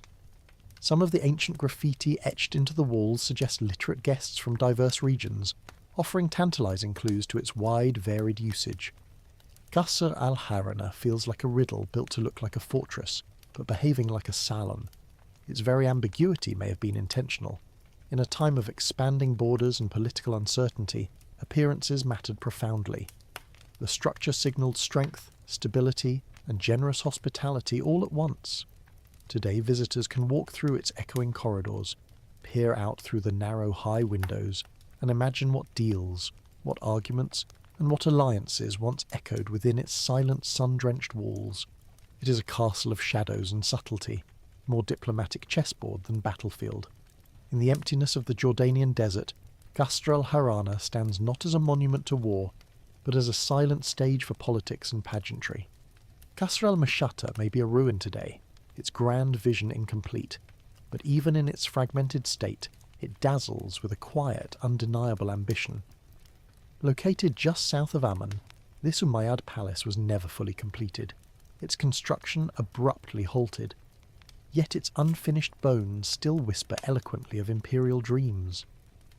Among all the desert castles, Qasr al-Mashata is perhaps the most architecturally elaborate, and its surviving facade is one of the finest examples of early Islamic stonework in existence. What immediately strikes visitors and historians as you're gently drifting off is the extraordinary stone relief that once adorned its southern facade. Carved with geometric patterns, intricate floral motifs, and stylized animals, the wall is a stunning fusion of Byzantine, Sasanian, and early Islamic artistic traditions. It's a visual manifesto of the Umayyad identity, powerful, deeply cultured, and inclusive of the myriad civilizations it had conquered or inherited. Ironically, much of that magnificent facade isn't in Jordan anymore. In the early 20th century, the Ottoman Sultan, in a grand gesture, gifted a significant portion of it to the German Kaiser. Today, the largest surviving portion of that facade resides, strangely, in the Pergamon Museum in Berlin, a fragment of desert glory displaced into European marble halls. But even without it, the ruins at Mashata remain remarkable. You can still clearly see the carefully arranged foundations, the impressive outlines of a grand courtyard, and hints of the richly ornamented entrance hall, suggesting a place of immense welcoming beauty. So, what was Qasr al-Mashata meant to be? Most scholars believe it was intended as a winter palace, not just a casual retreat, but a definitive royal statement. Its sheer scale and the exquisite artistry suggest it was meant to impress important visitors, perhaps foreign dignitaries or crucial tribal allies.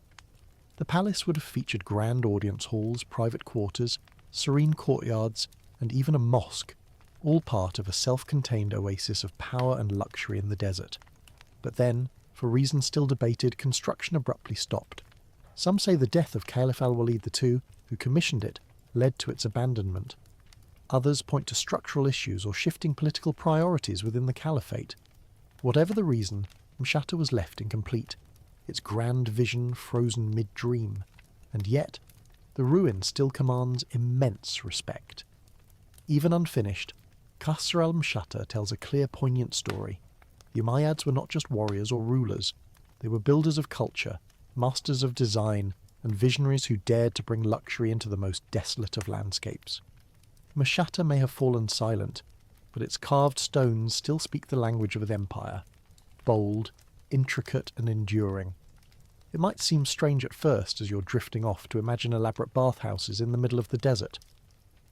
But for the Umayyads, the hammams were far more than just places to wash. They were spaces of ritual, a profound relaxation, of subtle diplomacy, and even of celestial contemplation.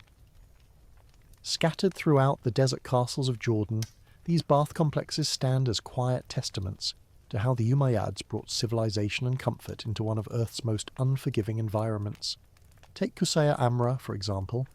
Behind its painted walls lies a complete, intricate Roman-style bath system, an apoditarium for changing, a tepidarium, a warm room, a caldarium, a hot steam room, and a sophisticated furnace system underneath to heat it all, just like the old Roman thermae. The technology wasn't new, certainly, but the intent was freshly Islamic. The Umayyads had absorbed the knowledge of their conquered territories and adapted it to their own specific needs and grand ambitions. In a world where water was precious, having a functioning, opulent bathhouse was a clear, undeniable sign of serious wealth and immense power. It demonstrated the caliphate's ability to manipulate nature, not just to survive it. Bathing wasn't just hygienic, it was profoundly social. Here, rulers and courtiers could relax, host important tribal leaders, or discuss matters of state away from the prying eyes and incessant intrigues of the capital's court. It was intimacy wrapped in ceremony. And then there's the art. In the steam-filled walls of these hammams we find frescoes that boldly challenge expectations. Zodiac signs, planetary figures, bathing women, musicians, hunting scenes. The ceilings in some bathhouses even resemble ancient planetariums, especially in Qusayr Amra, where constellations are meticulously painted across the dome.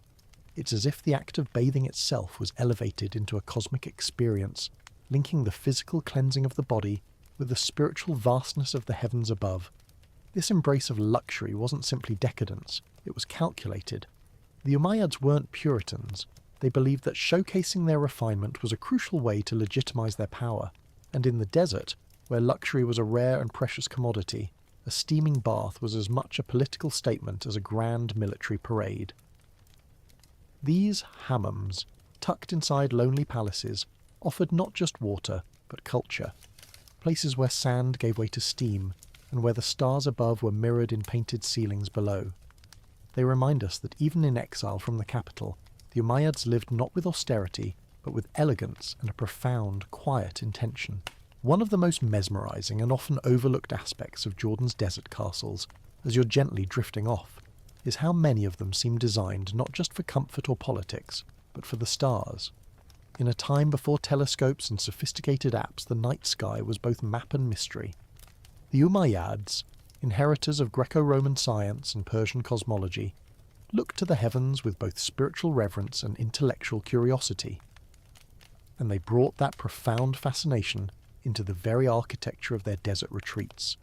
In Qusayr Amra, for example, the bathhouse dome is meticulously painted with an astrological sky. The zodiac signs, constellations, and celestial symbols circle the ceiling in a rich, vibrant blend of science and art. This is not decoration for decoration's sake.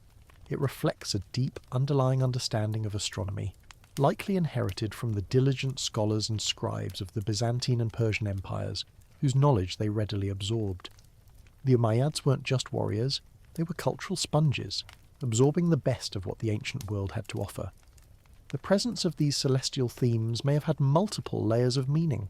On one hand, they signalled the caliphate's immense knowledge and sophisticated understanding of the cosmos. On the other, they echoed a more mystical, profound relationship with the heavens, the ancient belief that power on earth was somehow mirrored and divinely sanctioned by the stars. Aligning one's rule with celestial order wasn't just good politics, it was a form of divine symbolism, a claim to a higher authority.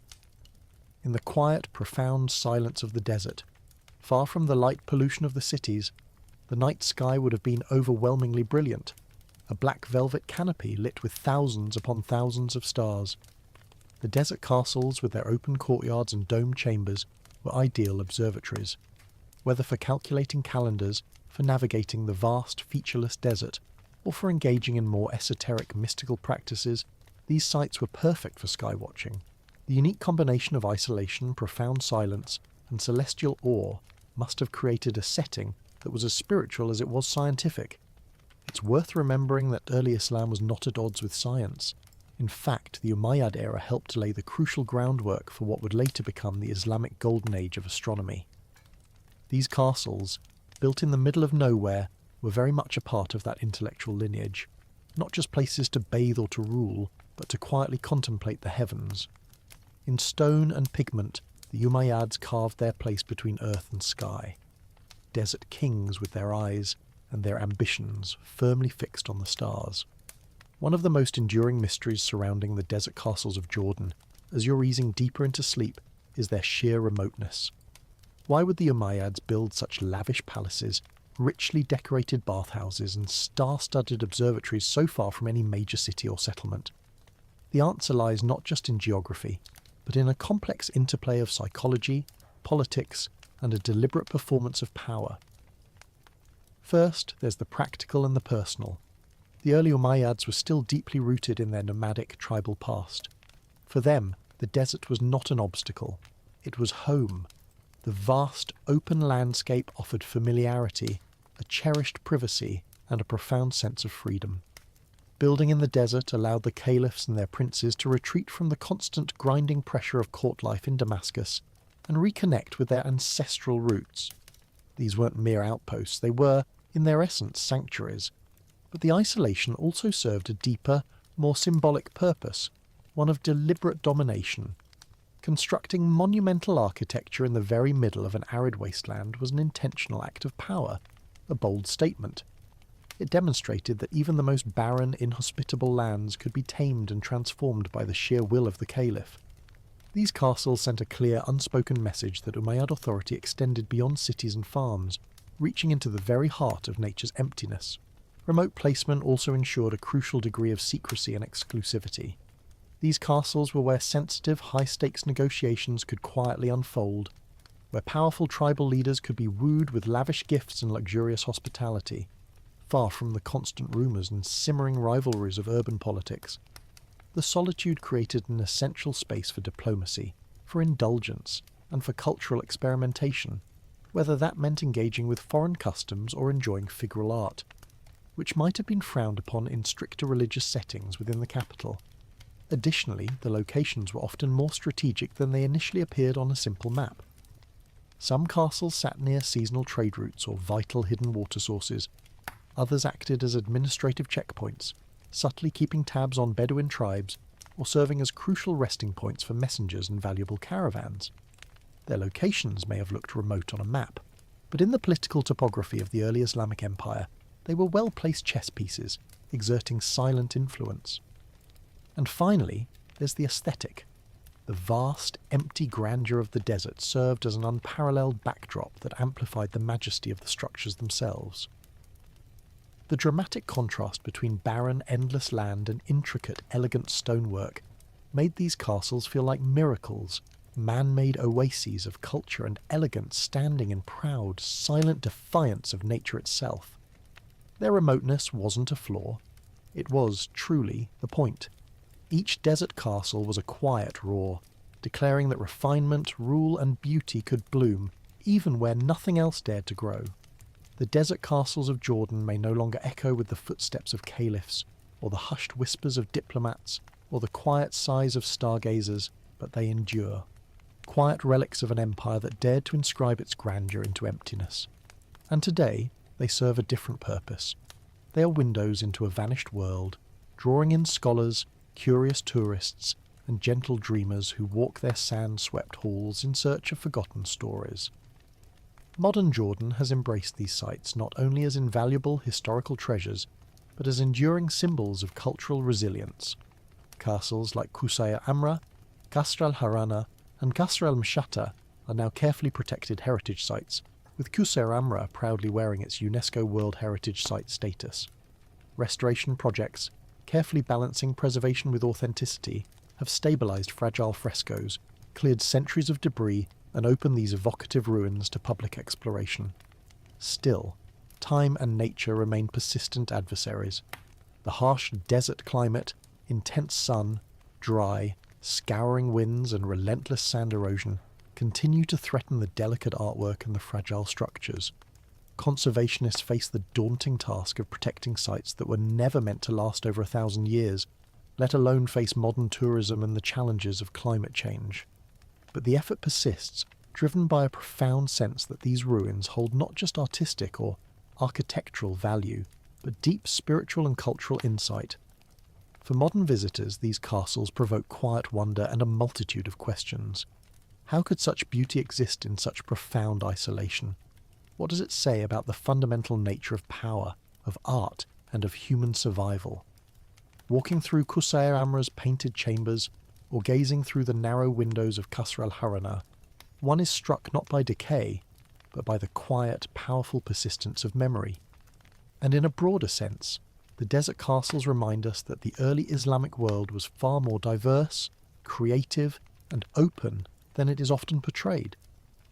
These structures challenge assumptions about art in Islam, about luxury in the desert, about the fluid boundaries between East and West. They reveal a dynasty that was at once deeply rooted in tradition, and yet hungry for bold innovation. Today the castles stand alone again, surrounded by silence and stone. But they are no longer forgotten. They speak not with shouts, but with whispers about a civilization that saw the desert not as a void, but as a vast, magnificent stage. And against all odds, their story still travels across the sands, echoing gently into the modern world. And now, as the grand facades of the desert castles slowly dissolve into the vastness of the empty landscape, let's turn our attention to something even more fundamental, yet often taken for granted: the very concept of time itself, and how humanity learned to measure the ceaseless flow of days and nights. Imagine a world, as you're drifting deeper into sleep without numbers, without writing, without even the precise concept of months or hours. This was the distant world of our Paleolithic ancestors, yet even then time moved, relentlessly, and people noticed its subtle currents. Before there were calendars, or timekeeping devices, or even a developed language to precisely describe it, early humans tracked time by watching nature. The rhythm of the earth itself, its light, its seasons, its vast changing sky, was their only clock. their sole guide. The most obvious cycle, of course, was the day itself. Sunrise and sunset divided time into a simple binary rhythm of light and dark. But beyond that, humans quickly learned to observe the moon. Its phases were consistent and dramatic, a glowing disk growing, shrinking, and disappearing with an eerie, beautiful regularity. The moon, therefore, became the first true timekeeper, dividing life into repeating units that would later inspire the very idea of months. In fact, the English word month itself comes from the ancient word for moon.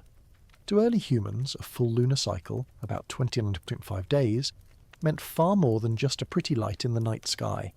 It was a crucial guide for hunting, for knowing when to plant simple crops, when to gather wild foods, and when to prepare for what came next in the cycle of life. But the moon wasn't alone in its guidance. Shadows changed length throughout the year, subtly but noticeably. The position of the sun at sunrise shifted along the horizon, a slow, majestic dance, and certain stars only appeared during specific seasons, marking the passage of the year. Over generations, communities began to keenly notice these profound patterns, and more importantly, to faithfully pass them on through oral tradition and simple markings. This knowledge wasn't just observational, it was sacred, deeply woven into their understanding of the world. Understanding time meant understanding the gods, the land, and life itself. Ancient people carved precise notches into bones, painted complex symbols on cave walls, and aligned massive stones with the sun's rising point during solstices. These weren't primitive scribbles. They were early, profound efforts at marking the relentless, mysterious passage of time. Some of the oldest known calendars come from as far back as 30,000 years ago. Antler bones with carefully carved tally marks, possibly tracking moon cycles or perhaps even menstrual cycles, both deeply tied to survival and fertility in those distant times. In the profound absence of clocks, early humans lived in exquisite tune with nature's cues. Time was not an abstract concept. It was the very breath of the earth. It told you when to move, when to hunt, when to hide, and when to hope.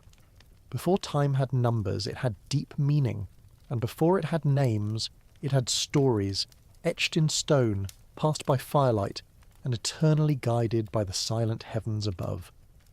For ancient humans, the moon wasn't just a source of soft light. It was, as you're quietly dreaming, a clock written in the sky. Its phases were predictable and mesmerizing, waxing from a thin crescent to a full brilliant moon, then slowly waning to darkness before the cycle began anew. This roughly 29.5-day rhythm was the earliest and most universally observed natural cycle. Long before great civilizations rose, hunter-gatherers across continents were counting moons, not years or weeks, but moons. These lunar phases became the fundamental foundation of the first real calendars.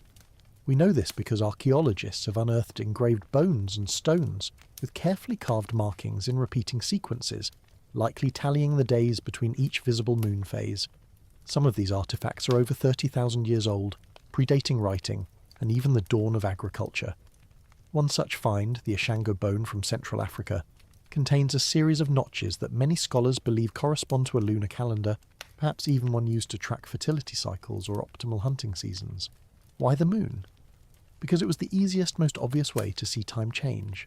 Solar changes happened slowly, almost imperceptibly, and the positions of stars required deep, cumulative knowledge. But the moon was undeniable, shifting every few days and offering a clear, comforting sense of progress. For early humans, especially nomadic ones, this was practical and reliable. A month was a complete moon cycle, and 12 of those came close to a full solar year, though not quite. This slight mismatch would cause significant problems later, especially for agricultural societies that desperately needed more accurate planting and harvesting schedules. As civilizations began to form, many cultures formalized these lunar calendars. The Babylonians, the Egyptians, the Chinese, the Maya, and the Hebrews all used versions of lunar timekeeping. Some, like the Islamic calendar, remain strictly lunar to this day. Others began making adjustments, adding leap days or months to sync the moon's cycle more closely with the solar year. But in these early stages, the moon reigned supreme, a celestial guide. The calendar wasn't just a tool, it was a sacred map. The moon was often personified as gods, goddesses, or celestial beings who watched over the people, their cycles tied to festivals, rituals, and profound myths. In tracking the moon, early humans weren't just measuring time, they were giving it meaning, giving it a soul. The moon taught us to count, and in counting we began to understand time not as an endless, amorphous blur, but as something that could be held, named, and faithfully passed on. As human societies slowly evolved from nomadic bands to settled agricultural communities, the moon alone, as you're drifting deeper, was no longer enough. Farming required more than just knowing when a month had passed. It demanded a precise, unwavering awareness of the seasons, when to plant delicate seeds, when to harvest the ripening crops, when the life-giving rains would come, or when the biting frost would return. And for that, early humans turned their patient gaze to the sun. Unlike the moon, the sun's movements were subtle, its path stretching across the horizon over the course of a full year. But those who observed patiently, over generations, began to notice a profound, undeniable pattern. The sun did not rise and set in the exact same place every day. At certain specific times of the year, what we now call the solstices and equinoxes, the sun reached key turning points in its celestial journey. These became cosmic anchors, marking the longest and shortest days, and the moments when day and night balanced perfectly. Ancient people began to build solar calendars, not with ink on parchment, but with massive, enduring stone. The most famous example, of course, is Stonehenge in England. Though its exact purpose remains debated, its alignment with the summer and winter solstices is unmistakable. On those sacred days, the sun rises or sets perfectly in line with specific stones, a breathtaking display of ancient precision. In a world without clocks, this was truly an astounding feat. Similar alignments appear across the globe. In the Nabta Playa stone circle in Egypt's vast desert, in Chaco Canyon in North America, and in the ancient temples of Machu Picchu. These weren't random constructions. They were built by dedicated sky watchers, by those who connected celestial events with the crucial agricultural cycles and their profound religious rituals. For these ancient societies, the sun was far more than a giant torch in the sky. It was divine. Many cultures worshipped solar deities, Ra in Egypt, Inti in the Andes, Surya in India. The return of the sun after the longest night was often a cause for immense celebration, symbolizing rebirth and continuity. These festivals, meticulously aligned with solar events, eventually formed the very backbone of early religious calendars. Tracking the sun required patience, monumental architecture, and a deep spiritual vision. It meant observing not just 1 month at a time, but a full solar year, mapping the ever-changing sky, meticulously recording the horizon, and marking time with permanence etched into the very land. Where the moon gave us motion, the sun gave us structure. Through stones and shadows, humans began to bind the heavens to the earth, and in doing so, time was no longer just a simple cycle. It became a calendar carved into the land, aligned with the stars, and forever wrapped in the sacred. For early civilizations, tracking time wasn't just about agriculture or seasons. It was, as you're drifting deeper into sleep, a profoundly spiritual act. Time itself was sacred, a divine rhythm flowing from the heavens into daily life. Each passing moment held meaning. Each season carried cosmic weight. Calendars weren't simply charts or schedules. They were intricate instruments of ritual, meticulously designed to align human behavior with the will of the gods, to bring harmony between the earthly and the divine. In ancient Mesopotamia, priests climbed towering ziggurats, not just to be physically closer to the sky, but to observe the stars and planets with sacred intent. These observations weren't purely scientific, they were acts of devotion, of seeking divine guidance. The Babylonians divided time with stunning accuracy. A 7-day week, a 360-day year, and even a base 60 number system that still influences how we measure minutes and degrees today. But this wasn't just about efficiency, it was about order. By measuring time, they were mirroring the divine cosmic structure of the universe. The Egyptians took it even further. Their calendar, one of the most advanced in the ancient world, was tied closely to the life-giving rhythms of the Nile and the heliacal rising of Sirius, the brightest star in the night sky. When Sirius reappeared at dawn, just before the sun, it signalled the annual life-giving flooding of the Nile. That celestial moment marked the start of the Egyptian New Year, a profound celebration tied to fertility, rebirth, and the favour of the gods themselves. Across the ocean, the Maya developed one of the most intricate calendar systems ever devised, combining lunar cycles, solar years, planetary motions, and sacred numbers into an interlocking, complex series of time counts. Their Tzolk'in calendar tracked a 260-day spiritual cycle, while the Harb tracked the 365-day solar year. Time for the Maya was not linear, it was profoundly cyclical, divine, and deeply bound to prophecy and ritual. Every moment held a spirit, every date had a destiny. Festivals, sacrifices, coronations, and even wars were meticulously timed to coincide with auspicious celestial rhythms. Kings were crowned not just when politically convenient, but when the stars aligned in a way that signified divine approval. To ignore the calendar was to invite chaos, not just in the fields, but in the very cosmos itself.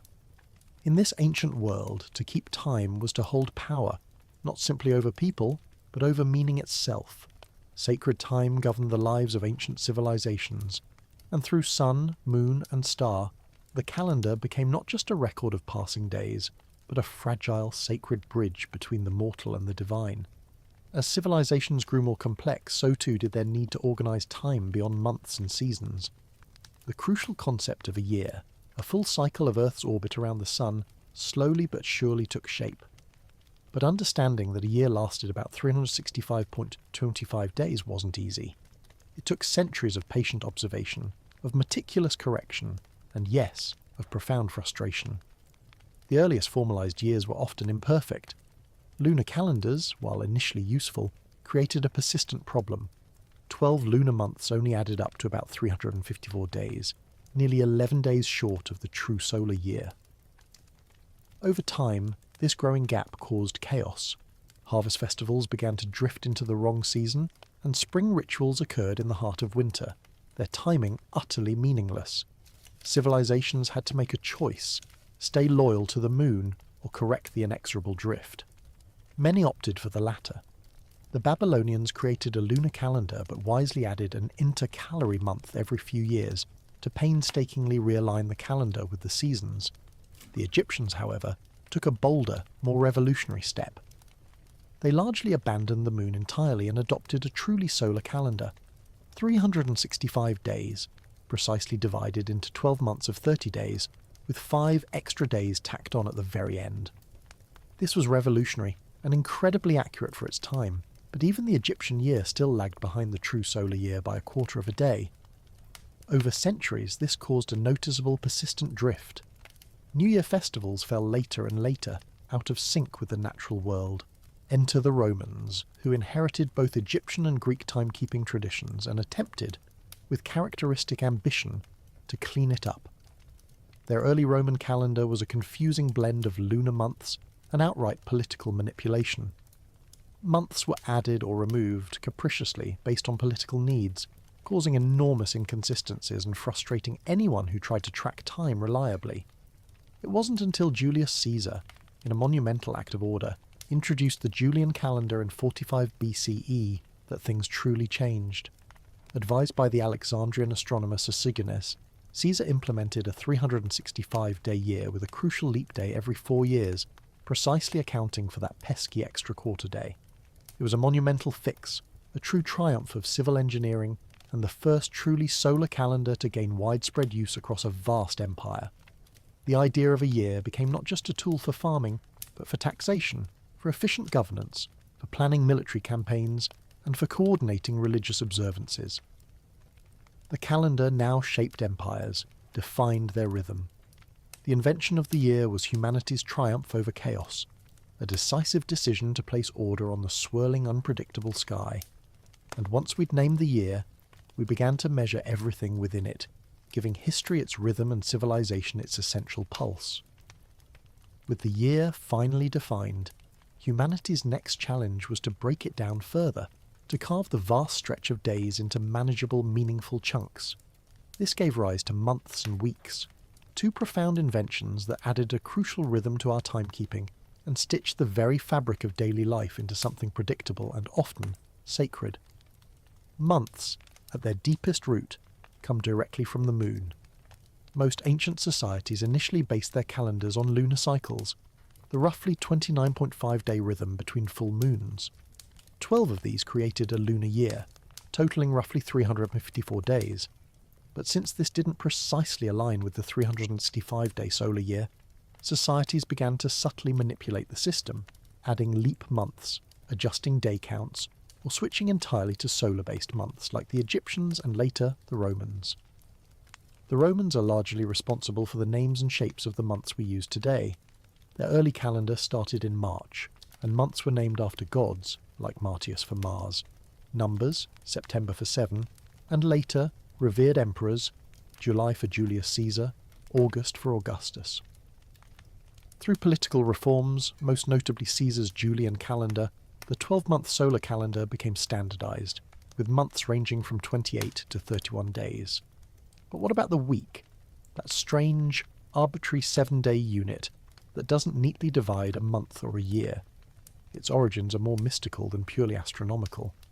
The Babylonians, profoundly fascinated with the number 7, derived it from the 7 visible celestial bodies: the Sun, Moon, Mars, Mercury, Jupiter, Venus, and Saturn. They assigned each day to a planet, a practice that influenced later Greek and Roman naming systems, and remarkably survives today in many languages. The Jews solidified the 7-day week through profound religious tradition. In Genesis, God created the world in 6 days and rested on the 7th. This sacred structure was adopted and faithfully carried through into Christianity and Islam, eventually spreading across the entire Western world. By the time the Romans adopted it in the 1st century CE, the 7-day week had become a fixture, not because it was mathematically logical, but because it was deeply meaningful, imbued with spiritual significance. Unlike months and years, the week has no natural astronomical basis. It's a purely human invention, a rhythm imposed on time, a shared agreement. Yet it endures, shaping work schedules, religious observance, and social life across centuries and civilizations. By breaking time into months and weeks, humanity gave time rhythm, and rhythm in turn gave us ritual, essential rest, and the comforting predictability of routine. As civilizations matured, calendars evolved from simple tools of survival into powerful instruments of control. Whoever controlled the calendar controlled not just the seasons, but society itself. Taxes, religious festivals, harvests, royal decrees, and even critical war campaigns were governed by the date. Calendars became political tools, religious statements, and cultural weapons used to shape identity, to unify vast empires, and to subtly reinforce authority. In ancient Rome, Julius Caesar's reform of the chaotic Roman calendar wasn't just a bureaucratic fix, it was a profound statement. The new Julian calendar, introduced in 45 BCE, imposed order over pervasive disorder. It allowed the Roman Empire to synchronize administration across vast territories, from distant Britain to the fertile lands of Egypt, and with July meticulously renamed in Caesar's honour, the calendar itself became a living monument to his enduring legacy. Later, Augustus Caesar followed suit, naming August after himself and adjusting its length to equal July's, because no emperor, of course, wanted his month to be shorter than his predecessors. In Rome, even time had to flatter power.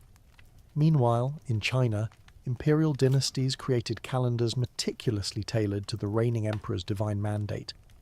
The Chinese calendar, a sophisticated lunisolar system, wasn't just practical, it was deeply symbolic. When a new emperor rose to power, a new calendar cycle often began, reinforcing the idea that he had inherited the very mandate of heaven. The calendar, therefore, reflected cosmic harmony and the emperor's sacred place within it. The Islamic calendar, established during the reign of Caliph Umar in the 7th century CE, began with a pivotal political and spiritual event, the Hijra, or Prophet Muhammad's migration from Mecca to Medina. Unlike solar calendars, it remained purely lunar, making religious festivals float through the seasons. That fluidity, however, became a unifying thread, tying Muslims across different regions and climates to the same shared spiritual timeline. Even in medieval Europe, calendars became battlegrounds for authority. The Church aligned saints' days and religious festivals with pre-existing pagan cycles to ease conversion, a clever strategy. Time itself was, in a sense, baptized. The calendar didn't just tell people what day it was, it told them how to behave, what to believe.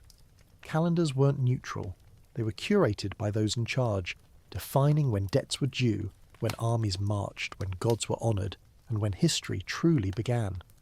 From emperors to priests, from kings to astronomers, the right to mark time became a profound form of dominion. Because to shape the calendar was to shape reality itself, to make your story the very rhythm of everyone else's life. By the 16th century, time itself had gently drifted out of sync. The Julian calendar, once a masterpiece of Roman engineering, had slowly, almost imperceptibly, lost its accuracy. It miscalculated the solar year by about 11 minutes annually. A small error, certainly, but one that over centuries relentlessly added up. By the 1500s, the crucial spring equinox, which once fell around March 21st, had crept backward to March 10th. For a church that depended on precise dates to celebrate Easter, a movable feast, this was a theological and liturgical crisis of epic proportions. Enter Pope Gregory XIII, who in 1582, with quiet determination, launched the most significant calendar reform in recorded history, the Gregorian calendar. Guided by brilliant Jesuit astronomers and mathematicians, the Pope's solution was both simple and radical. To precisely realign the calendar with the actual solar year, 10 days were simply dropped. October 4th, 1582, was immediately followed by October 15th. Time itself for a moment was rewritten, but the reform didn't stop there. Gregory's team also meticulously revised the leap year rule. The Julian calendar added a leap day every 4 years, but that was, as it turned out, too generous. The new rule kept the leap year every 4 years unless the year was divisible by 100, unless, again, it was divisible by 400. So, 1600 was a leap year, but 1700, 1800, and 1900 were not. This ingenious adjustment corrected the long-term drift and brought the calendar's accuracy within a breathtaking 26 seconds per year of the actual solar cycle. Still, adoption wasn't immediate or universal. Protestant and Orthodox nations viewed the Gregorian calendar with deep suspicion, seeing it as a Catholic power play, an attempt at ecclesiastical control. England didn't adopt it until 1752, by which point the error had grown to a noticeable 11 days. Russia didn't switch until after the Bolshevik Revolution in 1918. The result, for centuries, was that dates could differ drastically between countries. Imagine, as you're drifting to sleep, 2 people celebrating New Year's 2 weeks apart in neighbouring lands. Despite initial resistance, the Gregorian calendar eventually became the global standard, not primarily because of religion, but because of pure practicality. As science, navigation, commerce, and international diplomacy grew, the world simply needed a shared system of time, a common language for scheduling. The Gregorian calendar was simply too precise, too undeniably useful to ignore. This wasn't just a correction. It was a quiet revolution in how humanity experienced time. With the stroke of a paper pen, the world's days were recalibrated and modern timekeeping was truly born. In the end, the Gregorian reform did more than just fix Easter. It aligned the human clock with the celestial one, once again making time a delicate, precise dance between heaven and earth. Today, the calendar feels ordinary, something printed on smartphones, on office walls, and held by kitchen magnets. But behind its grids and numbers lies a profound legacy, thousands of years in the making. A long, patient journey from sacred ritual to mechanical precision, from observing the distant stars to syncing with the subtle hum of satellites. Timekeeping, once the exclusive domain of priests and astronomers, is now a global system, standardized, meticulously regulated, and relentlessly ticking. We now use the Gregorian calendar almost universally. It governs everything from international law to shipping schedules, from space missions to the precise timing of the Olympic Games. But while this calendar dominates, others still exist, quietly echoing ancient rhythms.